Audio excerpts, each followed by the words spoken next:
sobre Romanos. Hoje, falando sobre Romanos capítulo 6. Romanos capítulo 6. Hoje nós temos depois a ceia, então eu vou tentar falar menos. Tentar. Irmãos, eu sei que eu estou falando muito. Os irmãos podem ficar tranquilos que eu estou me corrigindo nisso. Eu quero falar menos, me ajudem em oração, tá bom? Quero que nós não ficamos muito tempo aqui falando e seja algo mais objetivo. Mas estou novo ainda, vou aprender.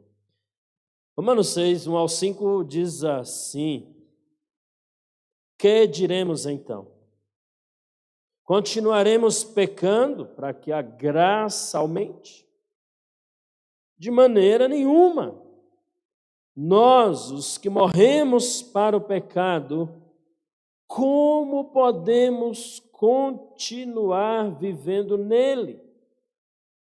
Ou vocês não sabem que todos nós que fomos batizados em Cristo Jesus, fomos batizados em sua morte? Portanto, fomos sepultados com ele na morte por meio do batismo, a fim de que, assim como Cristo foi ressuscitado dos mortos, mediante a glória do Pai, também nós vivamos uma vida nova.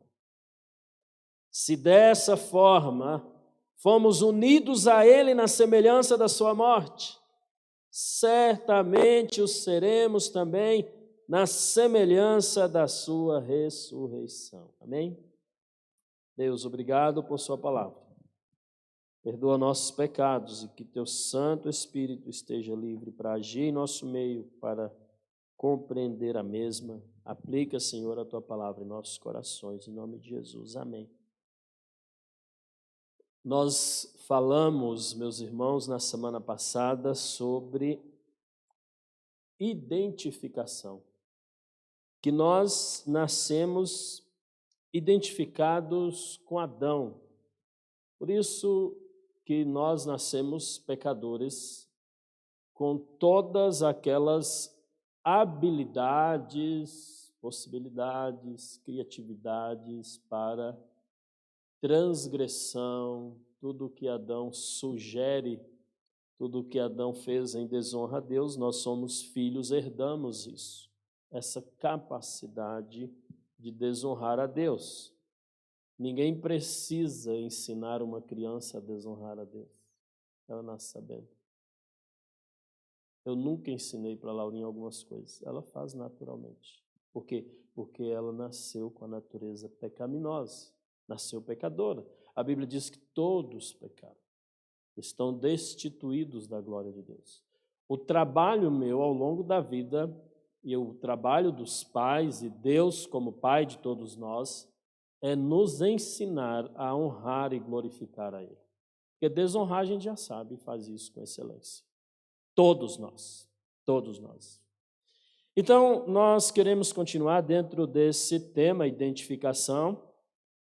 E nessa passagem que nós lemos, meus irmãos, o apóstolo Paulo, ele fala sobre essa identificação com Jesus Cristo em sua morte, sepultamento e ressurreição. Assim como no pecado e condenação, a pessoa ela é identificada com Cristo, com Adão, olha só que heresia. Na justiça e justificação, ela é identificada com Cristo. É interessante, Romanos, alguns estudiosos sugerem que Paulo, o esboço é muito interessante.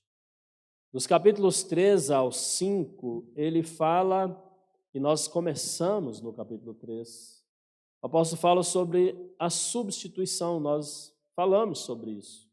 Se você tiver interesse, depois você pode procurar lá no canal da igreja no YouTube, essas mensagens estão gravadas lá, salvo uma que não foi possível gravar, eu acho que foi isso, né, Jonas? Uma não foi possível, mas depois eu posso compartilhar o meu esboço também para quem quiser. E ele fala sobre a justificação também. Então, o tema submissão e justificação, do capítulo 3 ao 5. A ideia de Paulo é falar sobre o fato de que nós somos salvos pela morte de Cristo. Na sua morte, ele nos justificou, ele nos substituiu na cruz. Nós não éramos capazes de fazer algo para merecer a nossa salvação e continuamos não com essa incapacidade. Por isso que Deus enviou seu Filho para morrer na cruz por nós. E na cruz do Calvário ele nos substituiu, pagou o pecado e os pecados, e ele então nos justificou, tornou-nos justos. Em Adão, injustos. Em Cristo, justificados pela fé. Amém? A partir do capítulo 6 até o 8, é interessante como Paulo vai, no capítulo 6, iniciar esse tema identificação. Quando nós morremos, e aqui minha tradução, que é a NVI, o capítulo 6, talvez você tenha outra sugestão de título aí, mas na NVI, por exemplo, aqui ele fala mortos para o pecado, vivos em Cristo. Eu peguei como sugestão de título um comentarista chamado Wiersbe. Eles podem falar, pastor é apaixonado com Wiersbe. Todos ele fala de Wiersbe. Mas eu peguei lá. Ele falou lá, ele sugeriu um título: Morrer para Viver. Os crentes são mortos para o pecado e vive para Cristo, uma nova vida. Os crentes são ex-condenados. Está na moda falar ex-condenado agora. Mas ele traz esse assunto da identificação e santificação. Aí, aqui o foco dele é falar sobre identificação e santificação, salvos pela vida de Cristo. É interessante, irmãos, que quando nós falamos de justificação pela fé, nós estamos falando de um relacionamento vivo com Cristo. Morre e vive para Cristo, para um relacionamento vivo. Então, a justificação que dá vida. Por isso que eu falei na semana passada que crente normalmente é uma pessoa viva, abundante, tranquila, pacificadora, uma pessoa com alto astral. Por quê? Porque ela estava morta em trevas. E Jesus salva e dá uma nova vida. Por isso que não combina crente rabugento, não dá. A identificação com Cristo, vida. Os que me conhecem, mais próximos, sabem. Por que você é meio rabugento às vezes, pastor? Mas tudo bem, sou pecador mesmo. Romanos 5,8, lembra comigo aí, diz assim: mas Deus demonstra seu amor por nós. Cristo morreu em nosso favor quando ainda éramos pecadores.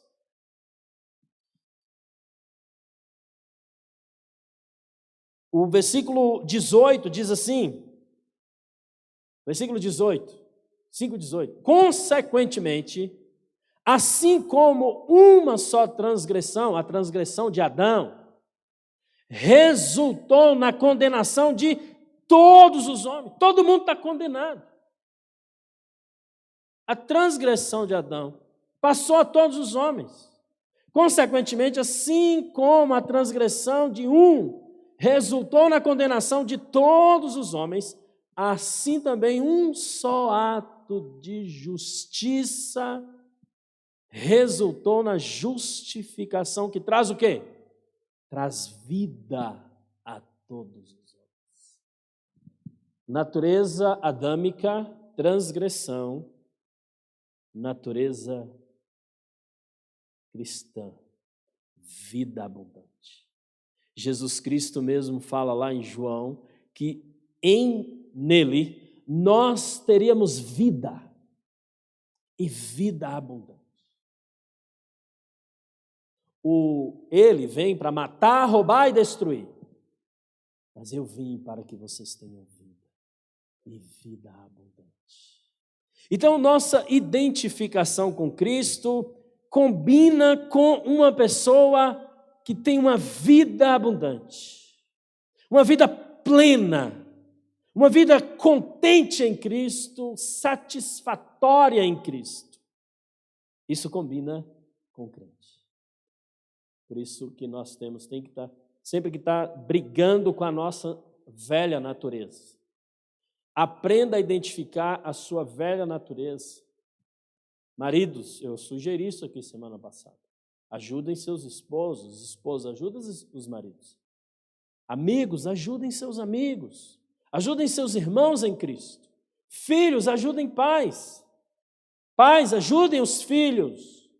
Filho, isso combina mais com a natureza adâmica. Eu creio que você é um convertido. Então, faça aquilo que Cristo pede para fazer. Amém, irmãos? Agora, é interessante, a justificação é um ato que dá vida. A nova vida em Cristo, a identificação com Ele, significa que tudo o que aconteceu com Cristo também aconteceu conosco. Ele sofreu. Por mais que você ouça que crente não sofre, nós sofremos. Crente sofre. Crente sofre. Comum crente sofrer. Crente precisa morrer. Como Cristo morreu pagando o pecado, o crente precisa morrer para o pecado. E o crente também ressuscitou com Cristo. Confira comigo Colossenses 3, 1 ao 3. Vamos ler esse texto. Colossenses 3, 1 ao 3. Portanto, já que vocês ressuscitaram com Cristo, está falando para crente, pessoas que já se converteram a Cristo. Já que vocês ressuscitaram com Cristo, procurem as coisas que são do alto, onde Cristo está sentado à direita de Deus. Mantenham o pensamento nas coisas do alto e não nas coisas terrenas. Gente, a natureza adâmica, a nossa velha natureza, o foco é nas coisas terrenas. Nosso foco é aqui. Por isso que Pedro, quando chegou para Jesus, fez uma sugestão para Jesus, Jesus olhou para Pedro e falou assim: para trás de mim, Satanás, você não pensa nas coisas do alto. Lembra desse episódio?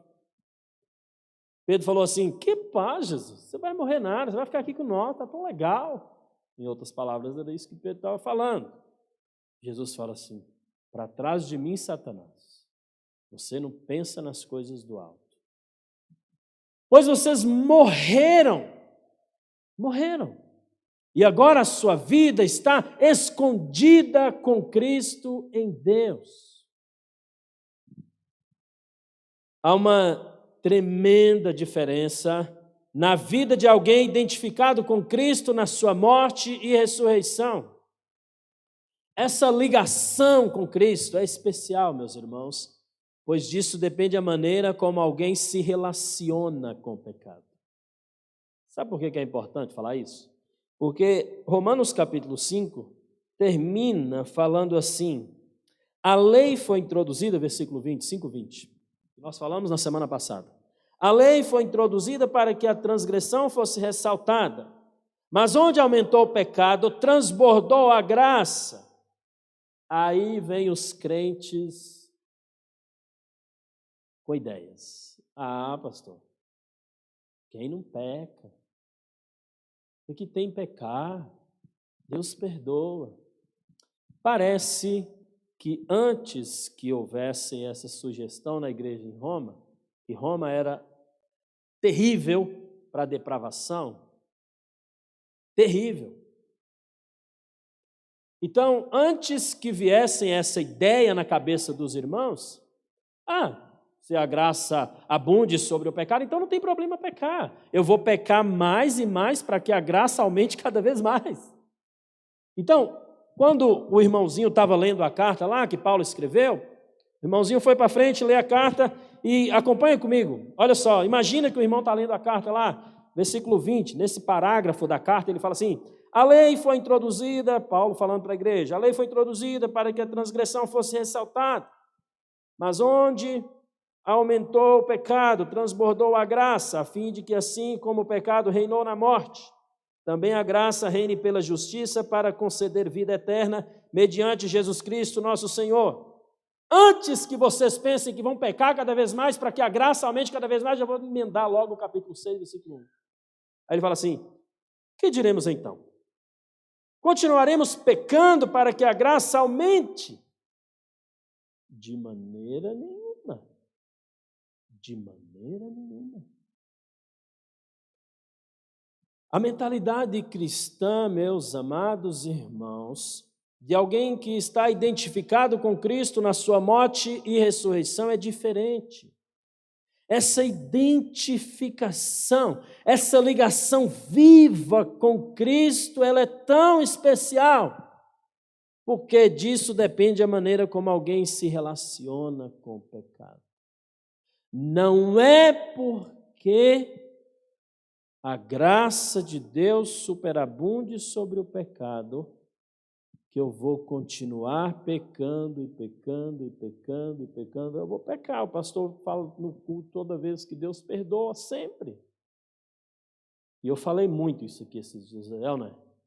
Falei bastante. Ô, gente, o que eu já falei aqui nesse público, que Deus perdoa sempre, e vou continuar falando, Deus perdoa sempre. Mas não abusemos da graça de Deus. Paulo está dizendo, de maneira nenhuma. De maneira nenhuma.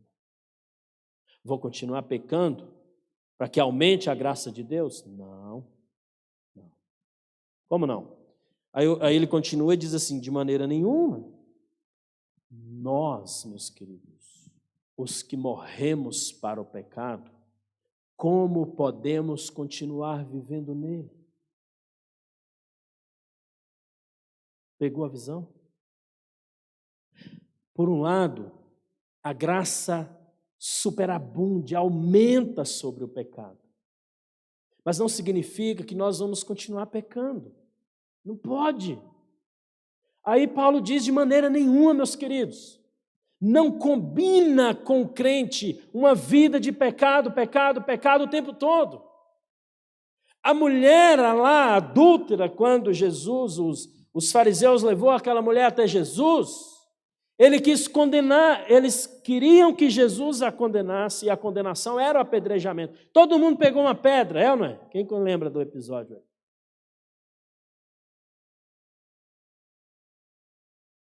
Mas a graça superabunde sobre o pecado. Jesus olhou para todo mundo e falou assim, quem de vocês que não tem pecado, atire a primeira pedra. Ô, gente, tem crente que usa esse texto para justificar viver no pecado. Mas e o que a gente faz com esse versículo? Deixa eu ler, faz favor. O que a gente faz com esse versículo aí? O que Jesus disse para aquela mulher? Todo mundo joga a pedra no chão, ninguém apedreja ela, todo mundo vai embora. Depois Jesus olha para ela e fala assim, ninguém te condenou? Eu também não vou te condenar. Por quê? Porque a graça superabunde sobre o pecado. Mas de maneira nenhuma vamos continuar pecando, como diz Paulo. Então Jesus olha para aquela mulher e fala assim, vá e continua pecando. Por quê? Porque a graça vai cada vez mais aumentar. É ou não é? Jesus fala, vá e não peques mais. Portanto, querido, se você usa aquele texto para justificar, ai pastor, quem não peca? Ai, Deus perdoa sempre. Para! Deu. De maneira nenhuma. De maneira nenhuma. Nós, os que morremos para o pecado, como podemos continuar vivendo nele? Se você quer continuar pecando, continuar fazendo da sua vida uma depravação, continue, mas isso combina com a velha natureza adâmica e não com pessoas identificadas com Cristo. E nós estamos falando sobre justificação, sobre identificação com Cristo. Paulo vai dizer dos versículos 2 ao 5 que a pessoa identificada com Cristo está morta para o pecado. Está morta. Pecado não combina mais com a pessoa que está identificada com Cristo. Está morta. Vamos ler do 2 ao 5. Olha o que diz aí. De maneira nenhuma, nós, os que morremos para o pecado, como podemos continuar vivendo nele?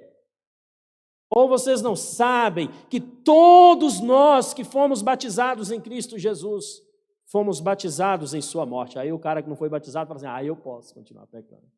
Calma, já vamos explicar.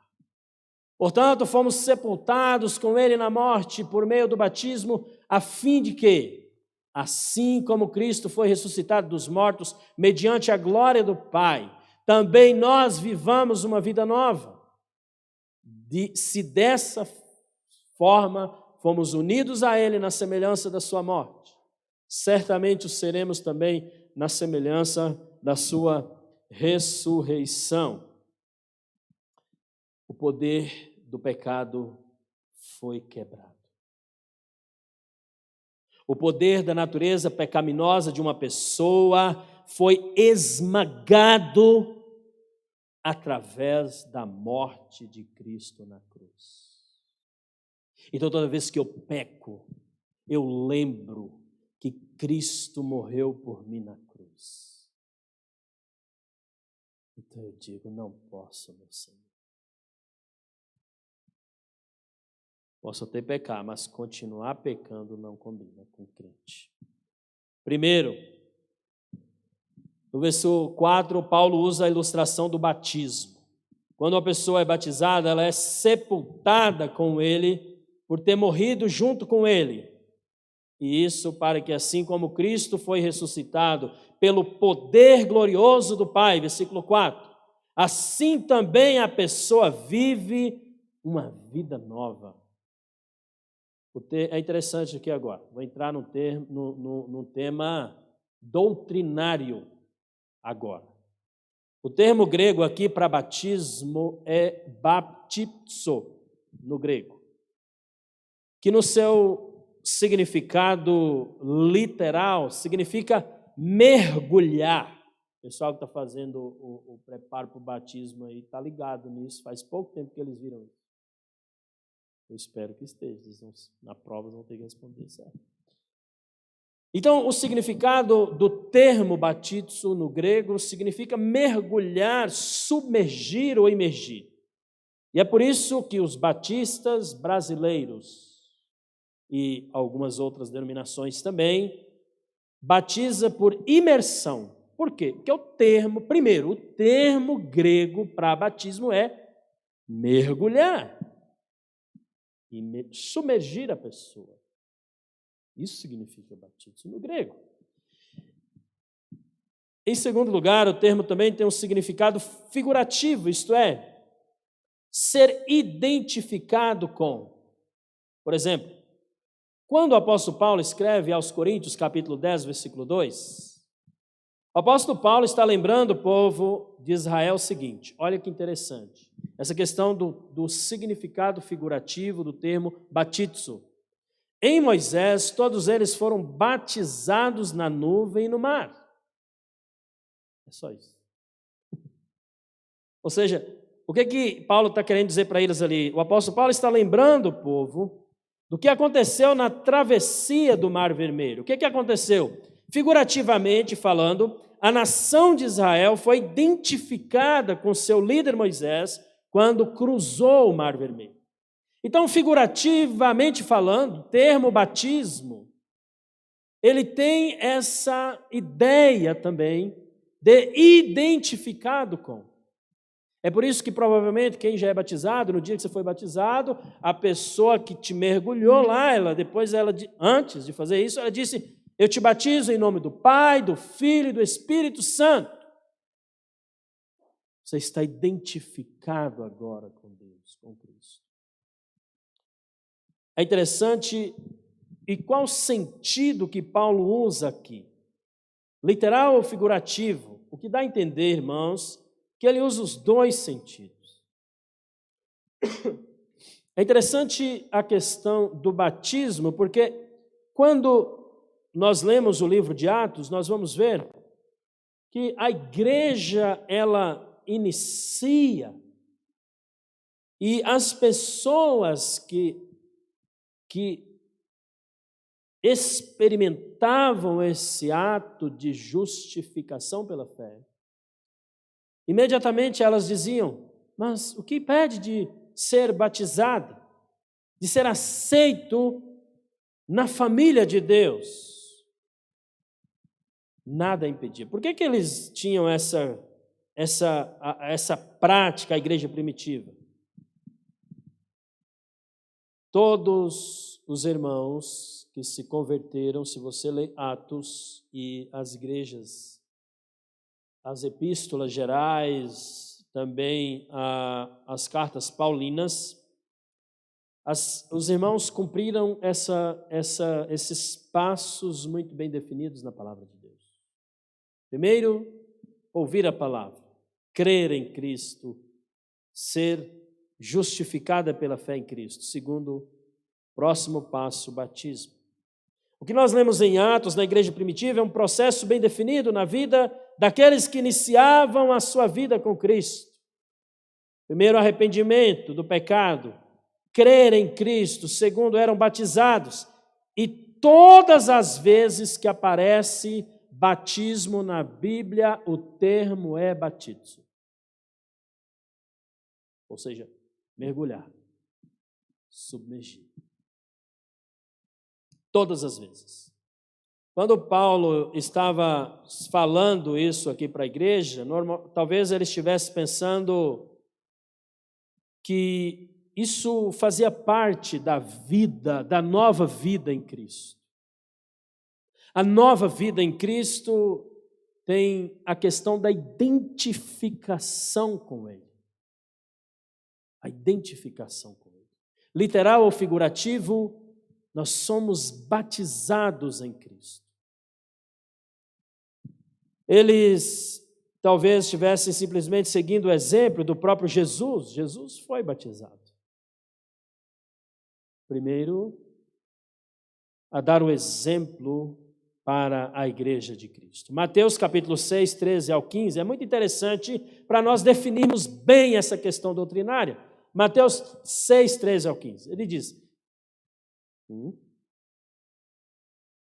6, 13. Não é isso.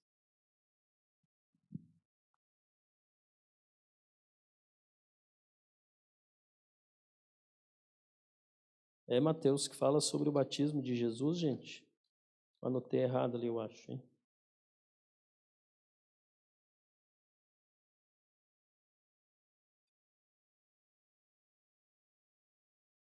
Hã? 6:13? 3:13. Obrigado. É 3:13. Eu anotei. Deixa eu ver aqui. Anotei 6, mas é 3:13. Jesus veio da Galileia ao Jordão para ser batizado por João. Baptizo, mergulhar no Rio Jordão. O que ia levar uma pessoa a sair da Galileia para ir no Rio Jordão para ser batizado de outra forma? No rio. Faz sentido, irmão? Não faz. Aí ele dá o exemplo de que ele vai até o Rio Jordão e João Batista batiza ele, mergulha e batiza Jesus. Depois, caminhando um pouco mais para frente em Mateus, Jesus ordena... interessante também no versículo 15, aí tem o 14, fala de como que aconteceu ali, o versículo 15 diz: quando 15. Respondeu Jesus, deixe sim por enquanto. 14.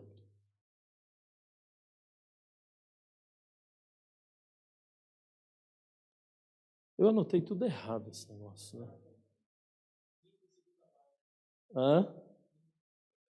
Segunda parte, obrigado, irmão. Jesus, quando ele é batizado, ele sai da água.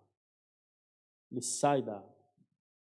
Jesus, ele é batizado por João, e depois que João batiza ele, ele sai da água. Agora, é interessante que um outro tipo de batismo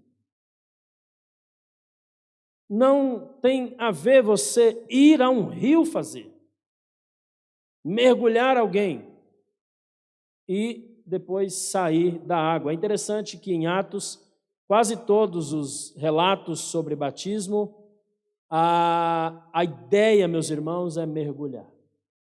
E aí tem vários videozinhos engraçados, né? Que tem pessoas que têm medo de água, daí você vai mergulhar, elas ficam com medo, e daí tem muitos vídeos engraçados nesse sentido. Jesus também, ele ordena que todos os que se convertessem a ele também fossem batizados. Mateus 28, 19. Agora eu não anotei errado, porque esse texto está decorado. Vão, façam discípulos de todas as nações, batizando-os em nome do Pai, do Filho e do Espírito Santo. Batizo. Ensina esse povo a palavra e depois mergulhe eles na água para serem batizados. É interessante também que quando nós passamos um pouco mais para frente, nós vamos ver em Atos alguns relatos sobre essa ordenança tão importante de Jesus. Atos 2:41, lembra do Pentecostes? Quando, na inauguração do Espírito Santo, Pedro faz uma pregação maravilhosa no finalzinho do livro, do capítulo 2. Pedro, então, diz assim, o Lucas diz, os que aceitaram a mensagem foram batizados. E naquele dia houve um acréscimo de cerca de 3.000 pessoas na igreja. Eles ouviram a mensagem de Pedro, eles aceitaram a mensagem e eles foram batizados. Então, é muito importante esse tema na vida do cristão, a identificação com Cristo pelo batismo. Mas tem outros textos também. Atos capítulo 9, versículo 17 e 18. Olha o que diz. Então Ananias entrou na casa, pôs as mãos sobre Saulo e disse, irmão Saulo, o Senhor Jesus, que apareceu no caminho por onde você vinha, enviou-me para que você volte a ver e seja cheio do Espírito Santo. Imediatamente algo como escamas caiu dos olhos de Saulo e ele passou a ver novamente. Levantando-se, foi batizado. O apóstolo Paulo foi batizado, Jesus foi batizado, todos os irmãos da igreja primitiva também foi. Atos 16, 14 e 15. Lídia. Uma das que ouviram era uma mulher, ouvira o evangelho, temente a Deus, chamada Lídia, vendedora de tecido de púrpura da cidade de Tiatira. O Senhor abriu seu coração para atender a mensagem de Paulo. Tendo sido batizada, bem como os de sua casa, ela os convidou, dizendo, se os senhores me consideram uma crente no Senhor, venham ficar em minha casa, e nos convenceu. Então, meus irmãos, essa identificação com Cristo pelo batismo é algo comum, normal na igreja, em cumprimento da ordenança do Senhor Jesus. Todos quantos creem em Cristo são identificados com Ele, são, como diz o verso 4, sepultados. É interessante que o capítulo 6, versículo 4, é onde nós encontramos um versículo que deixa bem claro o símbolo do batismo. Ou seja, fomos sepultados com Ele na morte e ressuscitados para uma nova vida. Isso para a doutrina do batismo é muito importante, porque biblicamente falando não temos, a gente respeita outros movimentos, outras igrejas que batizam de outra forma, mas biblicamente falando, todos os textos que nós lemos sugerem batismo por imersão, mergulhar. Não importa se você tem medo de ser mergulhado na água de costas, então já vai orando desde já. Porque o batismo é por imersão. Amém? Então, todos são batizados na água e trazidos de volta, retratando a morte, o sepultamento e a ressurreição para a glória de Deus. O batismo, meus irmãos, é um símbolo exterior daquilo que já aconteceu no interior da pessoa. Esse símbolo é muito importante na vida de todos os crentes. Por quê? Porque é uma maneira exterior de testemunhar a todos o que já aconteceu na sua vida, ou seja, a minha identificação com Cristo. Eu só vou simbolizar isso porque Jesus ordenou, Ele fez isso e Ele ordenou fazer. Então eu vou me batizar e isso vai ser importante para mim, para simbolizar uma mudança que já aconteceu interiormente. Ser identificado com Cristo muda completamente a maneira como a pessoa se relaciona com o pecado. É muito comum você, às vezes, sugerir para as pessoas se batizarem e elas dizerem assim, eu ainda não estou preparado. Normalmente a pessoa ela está lidando com alguma coisa, ela não conseguiu desvencilhar daquilo ainda e ela acha que ela não está preparada. Por quê? Porque ela pode pecar de novo. Aí eu pergunto para todos os crentes, quem aqui já pecou depois do batismo? Só eu que não. Todos pecadores carecem da glória de Deus. Agora, o que nós estamos falando, passe por esse processo de identificação e santificação, nós vamos continuar falando sobre isso, e abandone o pecado para a glória de Deus. Gálatas 2:20, abre para nós a ideia, por favor. Olha o que diz. Fui crucificado com Cristo. Assim já não sou eu quem vive, mas Cristo vive em mim. A vida que agora vivo no corpo, vivo-a pela fé no Filho de Deus, que me amou e se entregou por mim. Fui morto. Fui crucificado com Cristo. Agora eu não vivo mais. Quem vive é Cristo em mim.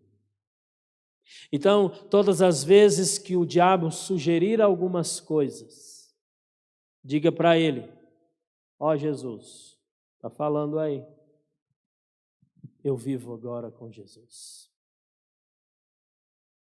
Todas as vezes que o diabo começa a dar ideias, e normalmente essas ideias são para desonrar a Deus, a minha vida agora está identificada com Cristo. Eu fui crucificado com Cristo. Eu vivo uma nova vida em Cristo.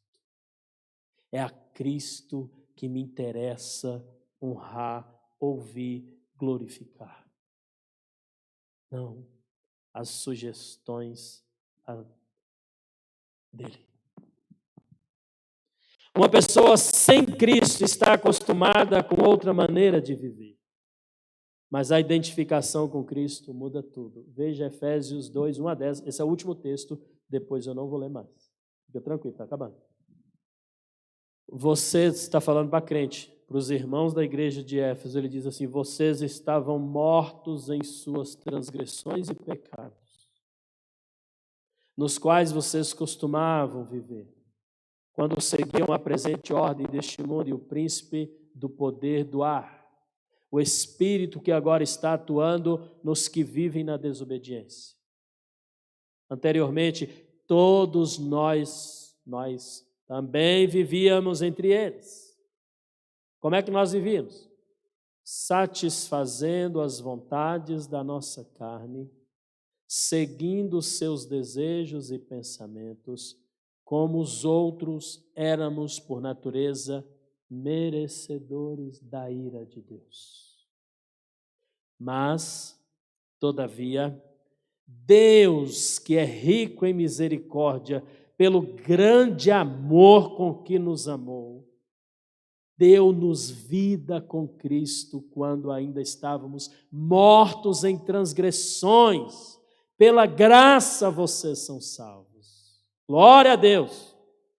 Deus nos ressuscitou com Cristo e com Ele nos fez assentar, meus irmãos, nas regiões celestiais em Cristo Jesus, para mostrar nas eras que hão de vir a incomparável riqueza de sua graça, demonstrada em sua bondade para conosco em Cristo Jesus. Pois vocês são salvos pela graça, por meio da fé. E isto não vem de vocês, é dom de Deus, não por obras para que ninguém se glorie, porque somos criação de Deus realizada em Cristo Jesus para fazermos boas obras, as quais Deus preparou antes para nós as praticarmos. Meus amados irmãos, é interessante que Jesus ele nos salva e Ele está com um pacote de boas obras para aqueles que estão identificados com Ele, para reproduzir, multiplicar a graça de Deus. A justificação vem com um combo de boas obras. O cristão, ele pratica boas obras. Ele deve ser excelente em boas obras. Vem um pacote. Crente ruim, não existe. Crente que não tem misericórdia, não existe. As suas obras são boas. Deus a preparou de antemão para que nós as praticássemos, diz o texto. Terminando, uma pessoa que crer em Cristo e é identificada com Ele, morre para o pecado. Morre. Não tem prazer em pecar. Paulo finaliza essa frase no versículo 5 e diz, versículo 5, abre a ideia, por favor. Se dessa forma fomos unidos a Ele na semelhança da sua morte, certamente o seremos também na semelhança da sua ressurreição. Ou seja, se morrermos, receberemos a ressurreição para viver uma vida nova em Cristo, mas também uma ressurreição futura na participação com Ele. Para alguém viver, precisa morrer. Para viver em Cristo, precisa morrer. Isso é crer em Cristo, ser um cristão identificado com Cristo. Como cristãos, meus irmãos, nós não podemos viver uma vida deliberada de pecado. Por quê? Porque morreu. Porque o pecado foi mortificado. O verdadeiro cristão morre para a antiga vida. Ressuscitou para uma nova vida identificada com Cristo. Portanto, amados irmãos, uma pessoa identificada com Cristo está morta para o pecado. Não faz sentido viver pecando e cada vez pecando e cada vez pecando, sendo que você hoje serve a Cristo e tem uma nova vida com Ele. Que Deus superabunda sua graça sobre nós e que a gente possa buscar cada vez mais esse relacionamento com Cristo, essa identificação, essa santificação. Por isso que a palavra de Deus vai dizer, sem santificação ninguém verá Deus. Que Deus nos ajude, que Deus nos perdoe os pecados, mas nos ajude a ir e não pecar mais. Amém? Vamos orar, Senhor, muito obrigado por esse momento. Graças te damos, ó Pai, por sua palavra. É claro que nós vamos continuar falando sobre o pecado, sobre a nossa identificação com o Senhor. Queremos falar depois, por exemplo, que nós não podemos viver para servir ao pecado. Nós estamos mortos. Deus, em nome de Jesus, eu peço perdão pelos nossos pecados, que são muitos. Que a tua graça esteja sobre nós. O sangue de Jesus Cristo que purifica do pecado venha sobre nós cada vez mais. E que cada um de nós aqui possamos já ter experimentado a justificação pela fé em Cristo. Deus, se há alguém aqui que ainda não crer em Cristo para a salvação, que nessa noite possa se entregar ao Senhor para viver uma nova vida com o Senhor. Deus, se há alguém aqui, Deus, que está lutando com o pecado, ó Deus. Se há alguém aqui, Pai, que está lutando para honrar e glorificar ao Senhor cada vez mais, Deus, eu peço que o Senhor esteja fortalecendo para que possamos cada vez mais dar um bom testemunho. Não para mostrarmos para as pessoas que somos bons, mas para mostrarmos que estamos identificados com Cristo e que em Cristo está disponível uma vida plena, uma nova vida. Perdoa, meu Deus, nosso pecado e ajuda-nos a não viver pecando. Perdoa-nos e nos ajude a buscarmos cada vez mais a santificação. Amém.